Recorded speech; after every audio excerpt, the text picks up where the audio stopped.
고난주간을 앞에 두고 있는 오늘 이 주일 아침, 조금은 심각하고 또 진지하게 우리의 가슴에 담고 남은 생애를 살아가야 될 말씀을 여러분에게 드리려고 합니다.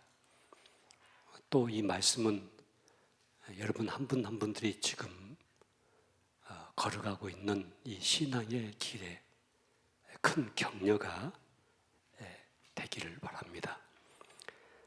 오늘 본문이 담겨 있는 이 마태복음 8장에 보시면 많은 사람들이 환호할 수밖에 없는 많은 기적과 이적의 역사적인 사건들이 기록이 되고 있습니다. 8장 1절부터 4절까지는 이 한센병 환자를 예수님께서 고치신 사건이 기록되고 있고요. 또 5절부터 13절까지는 백부장 하인의 중풍병을 예수님께서 고치십니다. 또 14절부터 15절까지는 베드로의 장모의 열병을 고치신 사건이 기록되고 또 16절부터 17절까지는 많은 귀신 들린 자들을 고쳐내시고 많은 병든 자를 고치신 사건이 기록이 되고 있습니다. 예수님이 이 땅에 계실 때나 또 지금이나 사람들을 가장 고통 속으로 몰아넣고 있는 것은 질병입니다. 이 몸이 아파버리면 모든 것이 다 중단되고 또 허사가 되고 무효화가 될 수밖에 없습니다. 그래서 병을 고친다거나 또 병을 고칠 수 있는 약이 어디 있다는 소문이 나면은 전 세계 사람들이 몰려듭니다. 의사를 찾아가고 그 약을 처방을 받기를 원해서입니다. 매스컴이 동원되고 노벨 의학상까지 주는 그런 시대가 지금의 시대입니다. 예수님 시대도 마찬가지였습니다. 예수님께서 병을 고쳐내시고 각종 귀신 들린 자들을 고쳐내시고 회복하시는 이 치유의 사건들이 많은 사람들에게 입소문을 통해서 알려지기 시작했습니다. 그러자 많은 사람들이 예수님을 따르겠다고 몰려들기 시작합니다. 오늘 본문이 시작되는 18절 말씀 보시면 예수께서 무리가 자기를 에워싸는 것을 보시고 건너편으로 가기를 명하셨다고 그렇게 말씀을 하고 있습니다. 예수님을 따르면 병이 낫는다.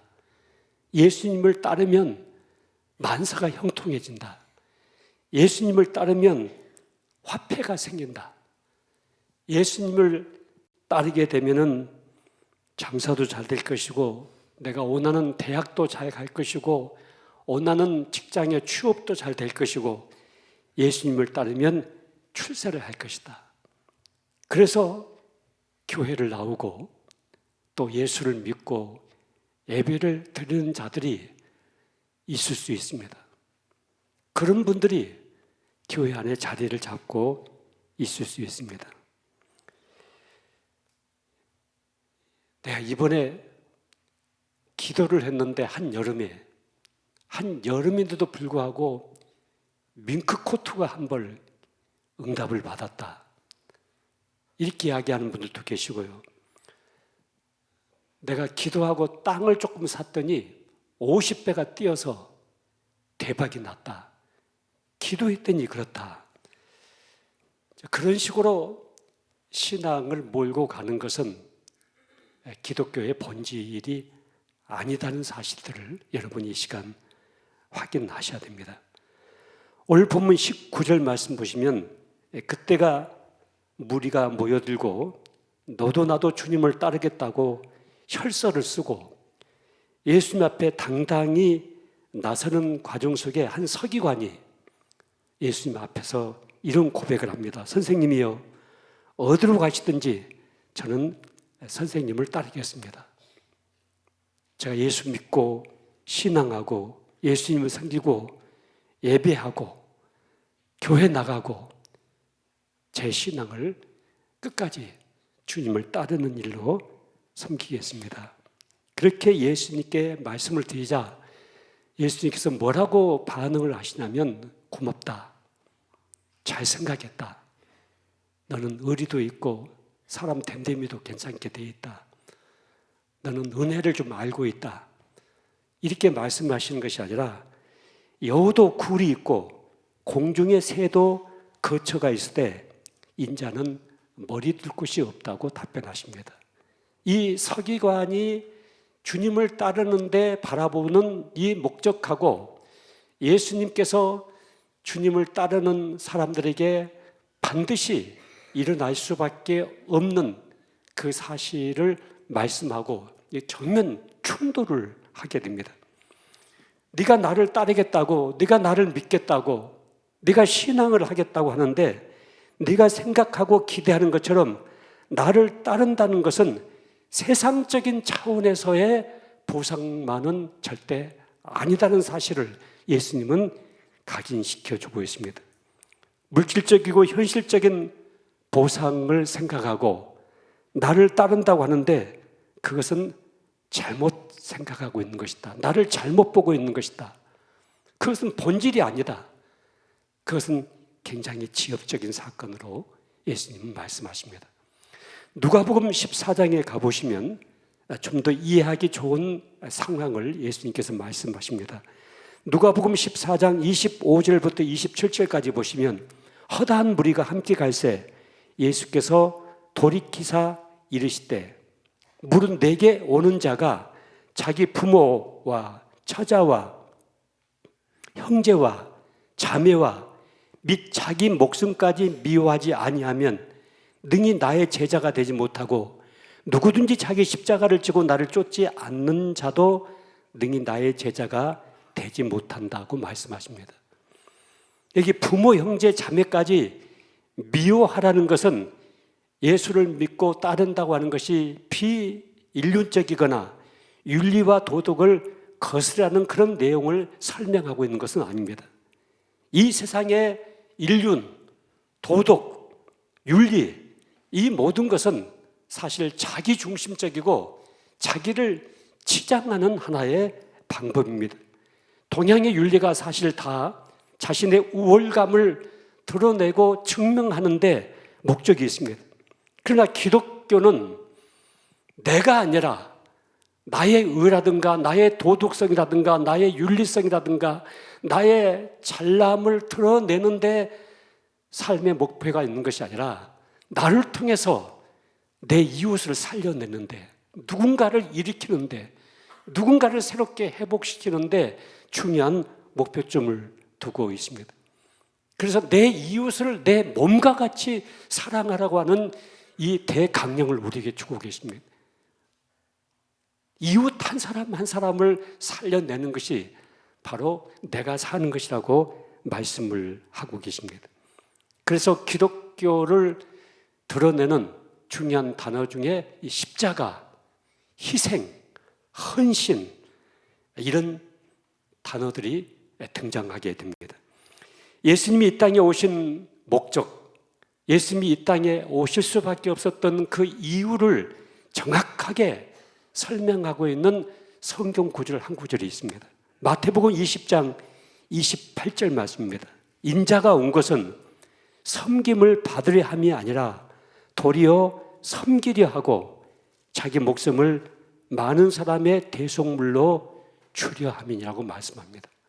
여기서 대속물로 준다고 하는 것은 물론 희생 정신을 말합니다마는 그 희생의 가치를 이 땅에서 내가 보상받을 수 있는 조건으로 희생을 하는 것이 아니라 내가 희생하고 헌신하고 십자가를 짊어짐으로 물론 이 땅에서 주님으로부터 어떤 보상을 받을 수도 있지만은 그게 끝이 아니고 이 땅을 떠나서 영원한 하늘나라에서의 보상을 약속을 하고 있습니다.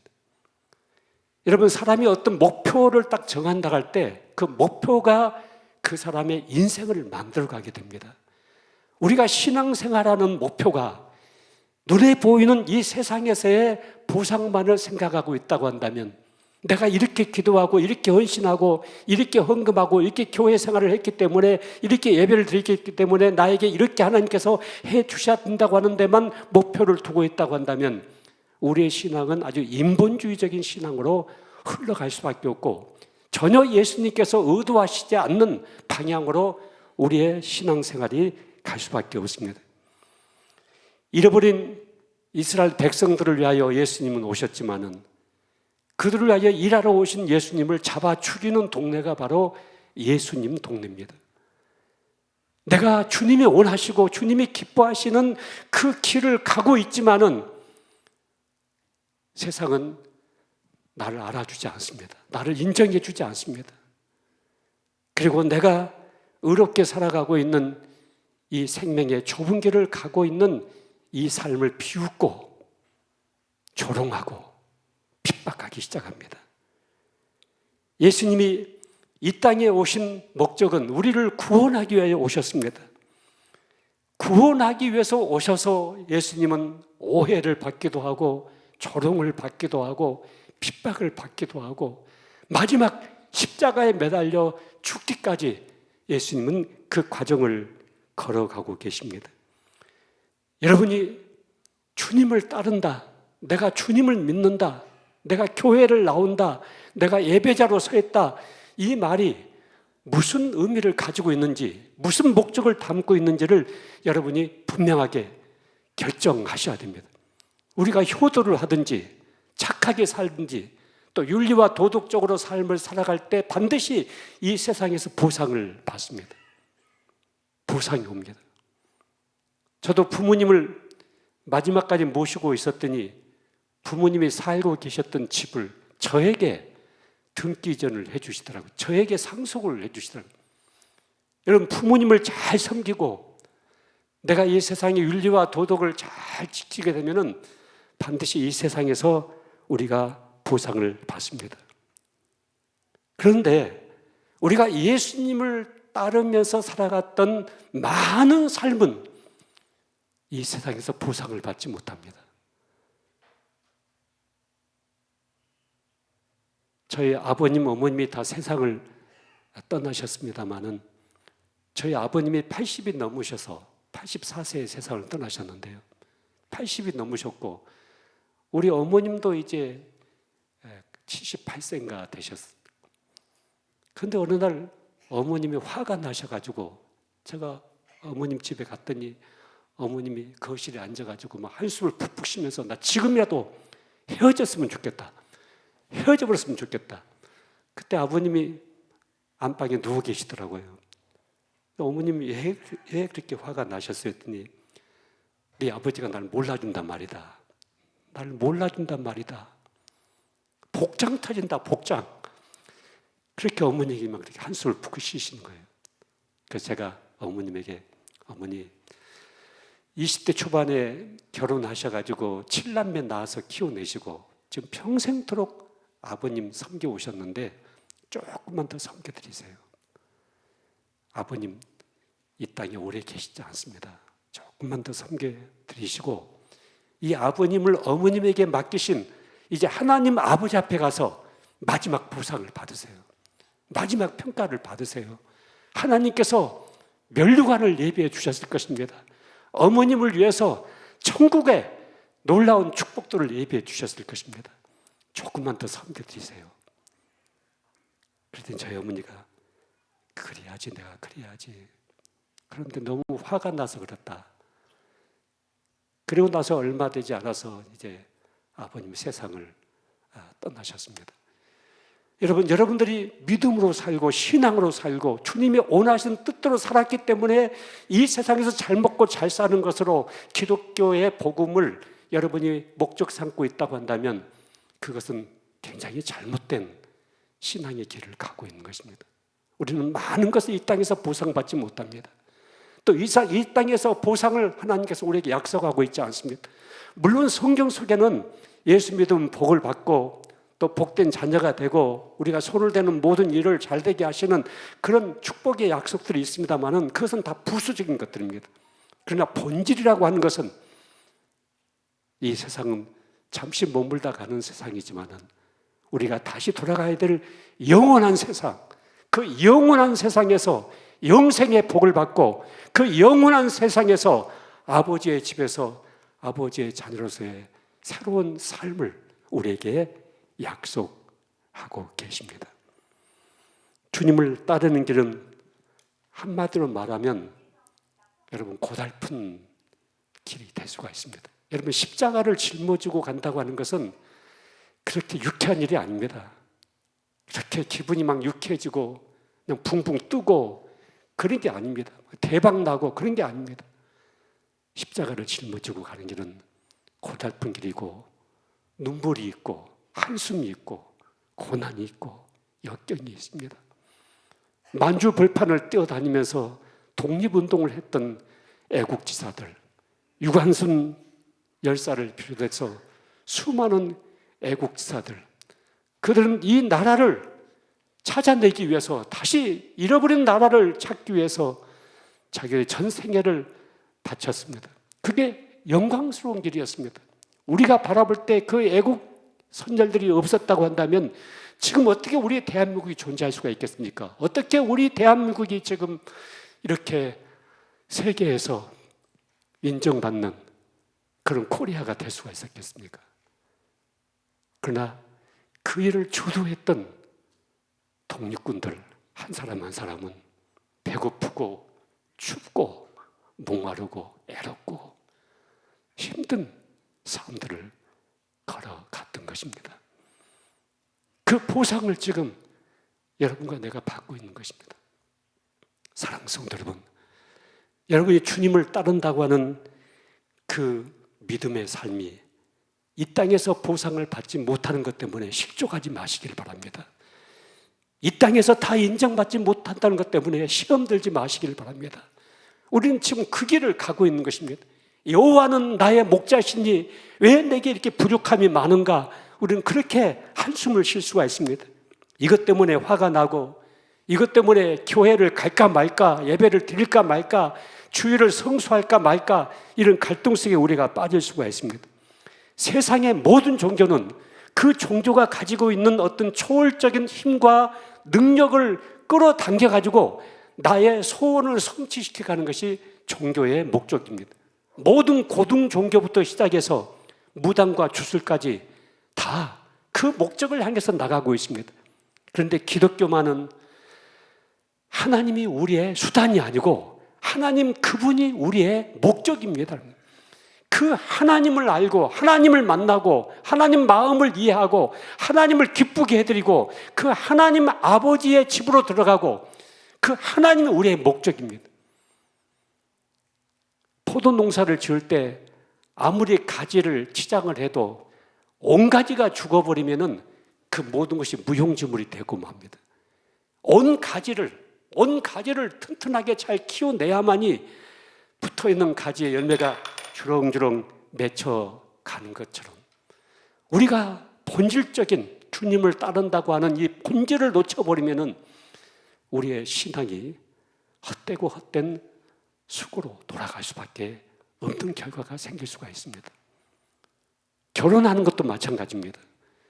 결혼할 때 배우자가 가지고 있는 재산이 얼마 정도 되는가? 배우자가 가지고 있는 사회적인 지위가 어디에 있는가? 이렇게 눈에 보이는 물질적인 것에 집중해서 결혼을 한다고 한다면 그 물질이라고 하는 것은 언젠가는 없어질 수도 있고 그 사회적인 지위는 언젠가는 떨어질 수도 있고 사라질 수도 있는 것입니다. 그게 목적이 되었다고 한다면은 그 결혼 생활은 반드시 파탄으로 끝날 수밖에 없습니다. 그런데 그 배우자 그 사람이 좋은 겁니다. 그 사람을 사랑한 것입니다. 그 사람의 무엇을 사랑한 것이 아니라 그 사람이 가지고 있는 자동차를 사랑한 것이 아니라 그 사람을 사랑하고 그 사람을 존경하고 그 사람을 그리워하고 그래서 그 사람이 아무것을 가지고 있지 않는다 하더라도 그 사람을 사랑함으로 가정을 이루게 됐을 때 그 가정이 비록 가난과 어려움에 처했을지라도 절대 그 가정은 흔들릴 수가 없는 것입니다. 여러분, 우리의 신앙의 본질이 그렇습니다. 주님을 따르는데 무화과나무의 소출이 풍성해야 되고 포도나무의 열매가 주렁주렁 맺혀야 되고 자녀들도 잘 돼야 되고 사업도 잘 돼야 되고 건강도 잘 돼야 되고 절대 아프지 말아야 되고 모든 것들을 생각할 수가 있는데, 그러나 현실은 우리에게 그렇게 주어지지 않습니다. 주님이 우리를 성숙시켜가는 과정이 있습니다. 그냥 싸고 뭉개는 곳에 누워있으면 편하죠. 여러분, 제가 학교를 다니기 시작할 때부터 생각해 볼 때 정말 학교를 안 다닐 때가 얼마나 행복한지 몰랐습니다. 여러분, 책가방 메고 학교 안 다닐 때 정말 엄마 품에 안겨서 젖을 먹고 싸고 뭉개고 뒹굴고 할 때가 제일 행복했습니다. 학교를 가는 순간부터 이제 고생빨이 시작이 됐습니다. 여러분, 언제까지 그 자리에 주저앉게끔 주님은 요구하지 않습니다. 무거운 가방을 메고 아침 일어나야 되고 잠도 깨워야 되고 숙제도 해야 되고 학교도 가야 되고 시험도 봐야 되고 또 과정을 거치면 또 그 다음 과정 거쳐야 되고 계속해서 우리에게 오는 고난과 역경을 통해서 비로소 한 사람의 인격체가 성장해 가고 성숙해 가는 것처럼 주님께서 우리에게 허락하신 고난과 역경, 비바람과 눈보라는 결코 무의미한 것이 아니고 우리를 하나님의 자녀다운 자녀로 키워내기 위한 하나님의 놀라운 섭리가 있다는 사실을 여러분 꼭 기억하시길 바랍니다. 비록 내가 이 땅에서 주님의 보상을 받지 못하는 삶이 나에게 주어진다 하더라도 그 삶의 과정을 통해서 하나님은 우리 한 사람 한 사람을 성장시켜 가실 것입니다. 누가복음 17장 20절에 보시면 70인을 2명씩 짝을 지어서 예수님께서 전도대로 파송시켰습니다. 귀신을 제어할 수 있는 권세를 유임시켜서 파송시켰습니다. 가서 복음을 전하고 가서 귀신을 쫓아내고 가서 병든 자를 위해서 기도해라 말이죠.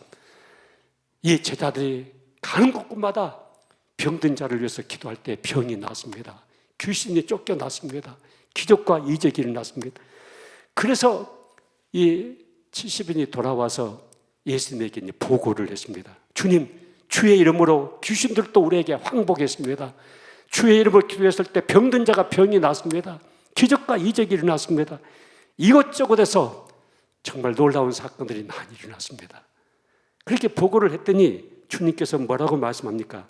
귀신들이 너희들에게 항복하는 것으로 기뻐하지 말고 너희가 기도함으로 병이 나은 것으로 기뻐하지 말고 너희 이름이 하늘에 기록된 것으로 기뻐하라, 그렇게 말씀하셨습니다. 이 세상의 보상이 아니라 영원한 영생의 나라에 너의 이름이 기록되어 있고 네가 장차 다시 돌아가야 될, 영원히 살아가야 될 그 영원한 하늘나라에서 너의 이름이 기록되어 있고 너의 이름이 불려지고 있고 너의 이름이 인정되고 있다는 그 사실로 네가 기뻐해야 된다, 그렇게 말씀하십니다. 부수적인 것들로 물론 기쁘죠. 그러나 그것이 더 큰 기쁨이 있는데 영원한 하늘나라에 우리가 구원받고 하나님의 자녀로 이름이 기록되어 있다는 이 사실이 더 큰 기쁨의 원천이 돼야 된다는 사실을 말씀하고 있습니다. 여러분이 신앙생활을 해가는 과정 중에서 가장 화나는 것들이 있을 거예요. 때로는 좀 분통이 터지는 것들도 있을 것입니다. 나는 이렇게 열심히 믿음 생활하는데 저 왼수는 교회도 안 나오고 저렇게 악하게 사는데도 저렇게 뭐가 좀 잘 되고, 그런데 나는 이렇게 추운 겨울날도 새벽기도를 빠지지 않고 새벽기도 제단을 쌓죠. 주일을 성수하죠. 온전한 헌금 생활을 하죠. 이렇게 했음에도 불구하고 왜 나는 일이 자꾸 꼬이고 산이 나오면 또 산이 나오고 산 넘으면 또 산이 나오고, 여러분 산이 넘으면 푸른 초장과 실만한 물가가 나와야 될 텐데 산이 넘었는데 또 산이 나타나고 또 산이 나타나고, 왜 이런가? 하나님 왜 이러십니까? 왜 나를 이렇게 대접하십니까? 하나님 살아계신 것입니까? 정말 이 신앙생활에 내가 맞는 길을 가고 있는 것입니까? 이 성경의 약속은 정말 사실입니까? 아니면 이거 전설이고 소설 같은 얘기가 아닙니까? 이런 식으로 우리가 자칫 잘못하면 실족할 수가 있고 주저앉을 수가 있습니다. 여러분, 우상숭배가 무엇인지 아십니까?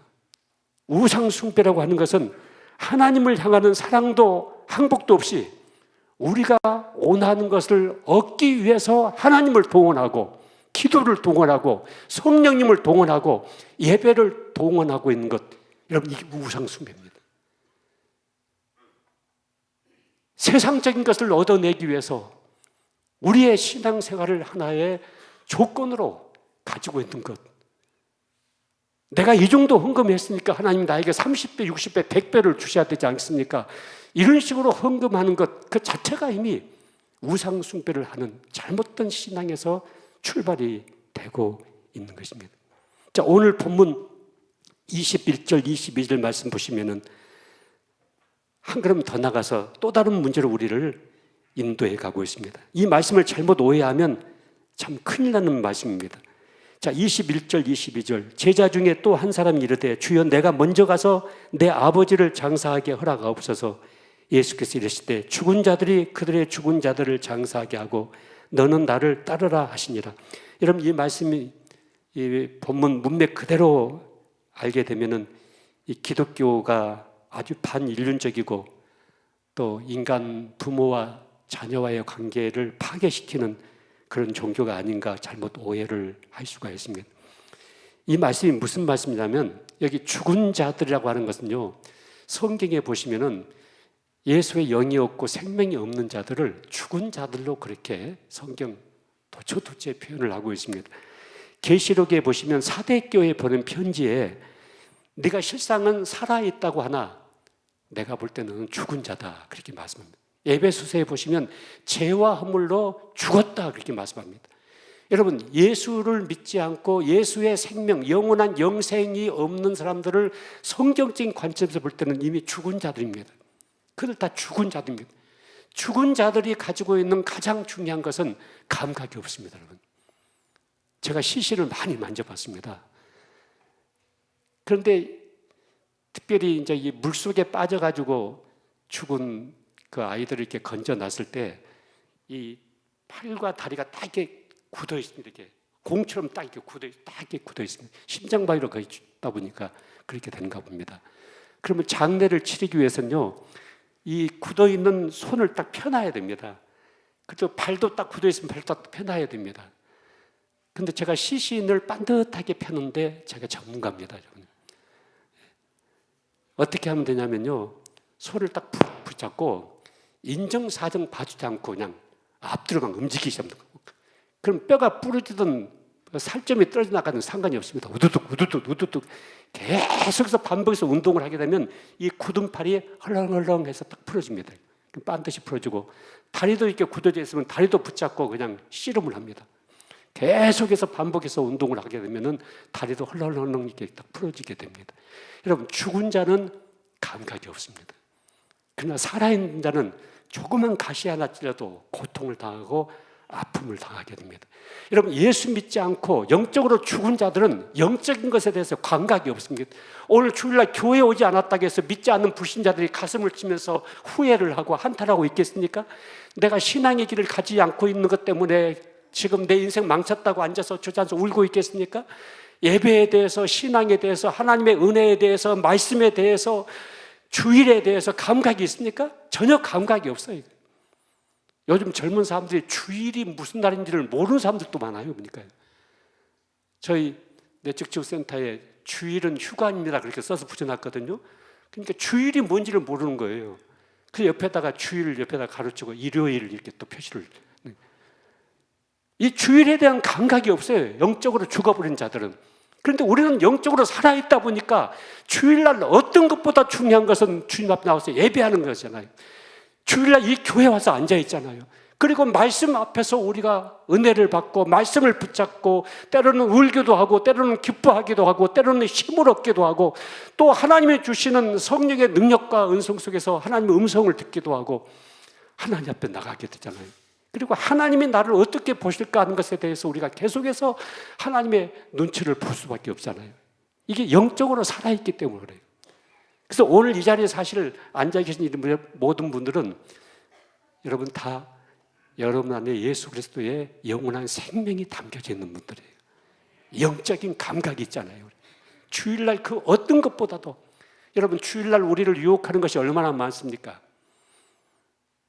어떤 분은 일요일날 일본을 갈 수 있는 비행기표 그리고 돌아올 수 있는 비행기표까지 무료로 딱 받았어요. 근데 딱 주일날 가야 되는 거예요. 그런 일이 없겠지만 혹시 여러분들에게 그런 일이 주어진다면 여러분은 교회 오는 거 딱 포기하고 딱 비행기 타고 놀러 가시겠죠? 그러실 겁니까? 없으니까 아니요 그렇죠. 뭐 그런 일이 있어 보면 달라질 거예요 또. 제가 보니까요 권사님들 신앙을 보니까 자녀 결혼시킬 때 보니까 권사님들 신앙이 진짜인지 가짜인지 알겠더라고 보니까요. 결혼시킬 때 보니까 세상 사람들하고 똑같이 자녀들의 결혼을 앞에 놓고 혼숙감이 어떠니 뭐가 어떠니 이런 식으로 이야기하는 권사님들 볼 때 저분이 권사님이신가, 저분이 신앙의 길을 가고 있는 분인가 그런 생각을 할 때가 있더라고요. 여러분 우리를 유혹하는 것이 참 많이 있어요. 특히 일요일 날, 이 주일 날 참 유혹하는 것이 많아요. 요즘 이제 코로나 시대를 지나고 나니까요. 주일날 교회 안 가고 그냥 줌으로 핸드폰으로 그냥 예배 드려야 되겠다. 이것도 우리를 유혹하는 큰 유혹이 될 수가 있어요. 그러나 그 모든 것을 가감하게 내려놓고 주님이 기뻐하시고 원하는 길을 나는 끝까지 가야 되겠다. 나는 정면 돌파를 해야 되겠다. 나는 이 길 외에는 길이 없다. 왜? 나는 오직 이 길이다. 이 사실을 여러분 생각해 보셔야 됩니다. 오늘 죽은 자는 죽은 자들로 장사하게 하라. 이 말씀은 지금 부모가 죽었는데 3일 동안 장례식 날짜를 나에게 주세요. 그러면 3일 장례 치르고 주님 따르겠습니다. 그 얘기가 아니에요.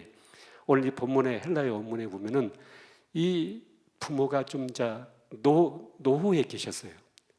노년에 계시다 보니까 이 아들이 부모님을 마지막까지 모시고 내가 장례를 치른 다음에 부모님이 돌아가시고 나면 제가 주님을 따르겠습니다. 그때 주님을 따르겠습니다. 그 말을 지금 하고 있는 거예요. 저도 그 외국에 나가서 살 수 있는 기회가 많이 있었어요. CCC 간사 25년을 하다 보니까 이제 얼마 정도 간사 생활을 하게 되면은 외국 가서 공부도 할 수가 있고 또 외국에 나가서 사역도 할 수가 있고 그런 기회들이 이제 주어지게 돼요. 우리 최현석 목사님도 공군에 15년 동안 있다 보니까 나라에서 미국 가서 박사과정을 공부할 수 있도록 그렇게 허락을 해줘서 박사과정을 공부를 하지 않았습니까? 저도 그런 기회가 있었어요. 근데 제가 외국에 나가서 살지를 못했습니다. 왜 그러냐면 저희 부모님 때문에 그랬어요. 저희 부모님이 저만 믿고 고향에 계시다가 청주로 이사를 오셨어요. 그리고 이제 노년이 되셨는데 이 두 분이 언제 가실지 모르겠는데 내가 이 두 분을 놔두고 외국에 나가서 산다고 하는 것이 제 자신이 그게 허락지가 않더라고요. 그래서 저는 끝까지 부모님을 모시고 저는 한국에 있을 수밖에 없었습니다. 오늘 이 본문에 나오는 이 사람이 그런 사람이지. 내 부모를 내가 끝까지 모시고 부모를 따르고 그 다음에 주님을 섬겼으면 좋겠습니다. 그러니 주님께서 하신 얘기가 죽은 자들은 죽은 자들로 장사하게 하고 너는 나를 따르라 이렇게 말씀합니다. 여러분 때로는요 신앙생활을 해가는 과정 속에서 부딪히는 것들이 있습니다. 충돌하는 것들이 있습니다.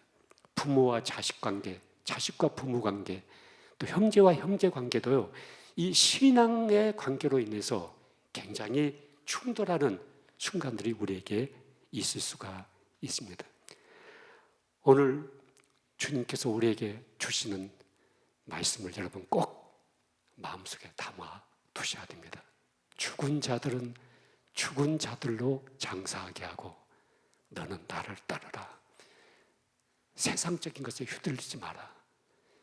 믿지 않는 불신자들이 나를 어떻게 보고 있는가 거기에 대해서 휘둘리지 마라. 그 사람들이 나를 인정하든 인정하지 않든 네가 지금 가고 있는 이 믿음의 길, 신앙의 길을 끝까지 걸어가야 된다. 이 사실을 주님이 오늘 이 시간 우리에게 요구하고 있는 것입니다. 내가 뺨 한 대 맞고 손해보는 것을 주님은 원하시는 것 같습니다. 그러나 내 자존심은 그것 아닙니다. 누가 뺨 한 대 때리면 나는 뺨 2대 때리고 싶고 나는 양발차기를 해가지고 KO 시켜버리고 싶은 그런 내 속에서 본능이 꿈틀댈 때가 있습니다. 그러나 그런 본능이 일어난다고 해서 양발차기를 해가지고 상대방을 쓰러뜨리는 것이 아니라 뺨 한 대 맞으면 그냥 조용하게 그 수모를 감당해 갈 수 있는 그 신앙의 길을 끝까지 가는 것이, 그게 잘 사는 것입니다. 그게 믿음으로 사는 것입니다. 여러분, 저도 예수 믿는다는 것 때문에, 저도 목사라고 하는 신분을 가지고 있다는 것 때문에 손해 본 것들이 참 많습니다. 생각해 보면, 열거해 보면 정말 많습니다. 여러분, 나도 예수 믿지 않고 목사만 아니라고 한다면 본때를 보여줄 수 있는 일들이 참 많이 있었습니다.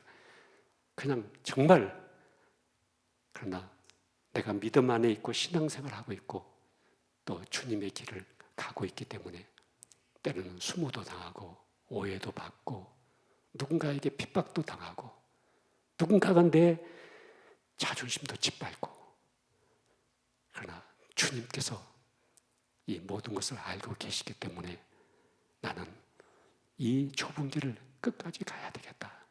끝까지 믿음으로 뚜벅뚜벅 가야 되겠다. 그렇게 해서 여기까지 지금 온 것입니다. 여러분, 잘 산 겁니다. 여러분, 그게 잘 산 겁니다.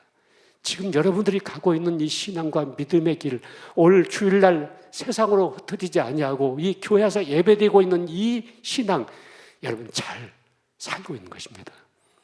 여러분, 아멘이십니까? 여러분 자신을 향해서 격려를 해줄 필요가 있습니다. 인정을 해줄 필요가 있습니다. 너는 잘 살고 있다. 너는 잘 가고 있다. 내 주위에 누가 나를 휘두르지 못하도록, 비록 부모라 할지라도, 내 혈육이라 할지라도 내 신앙과 내 믿음의 길을 휘두르지 못하도록 우리가 그들을 경계를 해야 될 것입니다. 주님이 우리에게 이렇게 말씀하기도 합니다. 이 세상에서 요한복음 15장 18절 말씀 보시면, 세상이 너희를 미워하거든 이상히 여기지 말라. 너희가 세상에 속하지 않고 내게 속하였기 때문에 세상이 너희를 미워하고 핍박한다. 그렇게 말씀을 합니다. 여러분, 혹시 이 세상에서 동창회에서 또 직장에서 다 인정받지 못하고 믿음과 신앙의 길을 가고 있다는 것 때문에 왕따를 당하기도 하고, 여러분 세상은 예수 믿는 사람들요, 먹다 던진 떡처럼 생각하는 사람들도 있어요. 예수 믿는 사람들만 함부로 막 대해요. 응? 너는 예수 믿으니까 손해봐야 돼. 너는 예수 믿으니까 희생해야 돼. 응? 너는 예수 믿으니까 너는 이렇게 해야 돼. 자기는 굉장히 악하게 살면서도 예수 믿는 사람들에게 요구하는 것이 많아요. 우리는 그런 길을 가고 있는 사람들입니다. 좁은 문을 통과했기 때문에 우리는 좁은 길을 끝까지 가야 됩니다. 좁은 문을 통과하고서 넓은 길로 가려고 하지 마십시오. 우리에게 주어진 것은 십자가를 짊어지고 가야 될 좁은 길입니다. 믿음의 길, 신앙의 길을 가는 과정 속에서 부모나 형제나 이 세상을 미워하지 아니하면 우리가 주님의 제자의 길을 갈 수 없는 이 길이 신앙의 길입니다. 자, 다시 한번 여러분 한 분 한 분들 확인해 주시길 바랍니다. 내가 지금 가고 있는 이 믿음의 길, 이 신앙의 길, 오늘 주일날 이 교회에 와서 예배를 드리고 또 주일을 성수하고 정말 주님을 내 인생의 목적으로 삼고 가고 있는 이 신앙의 길을 가고 있는 여러분 자신은 잘 살고 있는 것입니다. 잘 살고 있는 겁니다. 잘 결정한 것입니다. 잘 선택한 것입니다. 이것이 진정으로 주님을 따르는 길입니다. 비록 손에 쥐는 것은 없을지라도, 비록 애양간에 소가 없을지라도, 비록 포도나무에 열매가 없을지라도 주님이 나의 아버지가 되시고 나는 그 주님의 자녀이고 영원한 하늘나라에 내 이름이 기록되어 있다는 사실들을 여러분 깊이 생각을 하셔야 됩니다. 우리는 양다리를 걸칠 수가 없습니다. 하나님이냐 바알이냐, 영적인 가치냐 아니면 세상적인 가치냐, 지옥을 향하는 행보냐 아니면 천국을 가는 좁은 길이냐, 하나님의 눈에 들 것이냐 아니면 마귀의 눈에 들 것이냐, 여러분 양자 태기를 순간순간 하셔야 됩니다. 십자가를 짊어지고 나를 쫓지 않는 자는 나와 상관이 없다고 예수님 말씀하십니다. 이게 바로 우리가 주님을 따르는 진정한 길입니다.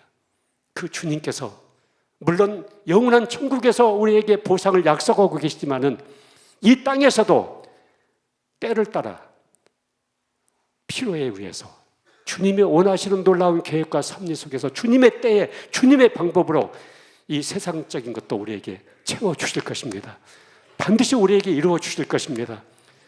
주님이 우리를 향해서 갖고 계신 놀라운 그 계획 속에 우리가 지금 담겨 있습니다. 주님의 손에 우리가 붙잡혀 있습니다. 이 사실을 여러분 꼭 기억하시고 여러분 자신을 격려해 주시고 그리고 흐트러지지 않도록 내가 가고 있는 이 믿음과 신앙의 길에 어느 누구도 나를 휘두르지 못하도록 여러분이 믿음으로 견고하게 무장하는 복된 이 주일이 되시기를 주의 이름으로 축원합니다.